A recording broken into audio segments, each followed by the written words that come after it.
একজন সাইকোলজিস্ট হিসেবে আমি প্রায়ই বিভিন্ন প্রশ্নের সম্মুখীন হয়ে থাকি যে সাইকোলজিস্ট এবং সাইকিয়াট্রিস্টের মধ্যে মেজর পার্থক্য কী এবং কখন বুঝবো যে আমার একজন প্রফেশনাল সাইকোলজিস্টের সহায়তা প্রয়োজন।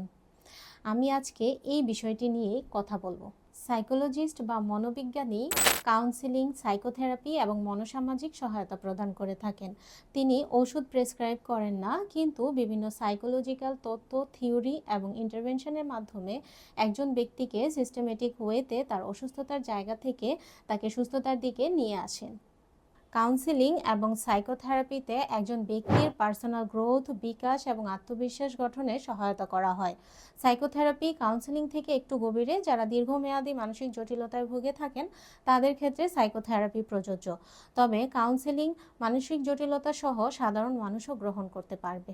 সাইকিয়াট্রিস্ট হচ্ছেন একজন মনোচিকিৎসক বা ডাক্তার যিনি ঔষধ প্রেসক্রাইব করে থাকেন। তিনি অন্যান্য ডাক্তারদের মতোই এমবিবিএস ডিগ্রি কমপ্লিট করার পর সাইকিয়াট্রিতে একটি উচ্চতর ডিগ্রি নিয়ে থাকেন এবং তার প্রধান কাজ হচ্ছে রোগ শনাক্ত করে মেডিসিন প্রদান করা। কখন বুঝবেন একজন পেশাদার কাউন্সিলরের সাহায্য প্রয়োজন?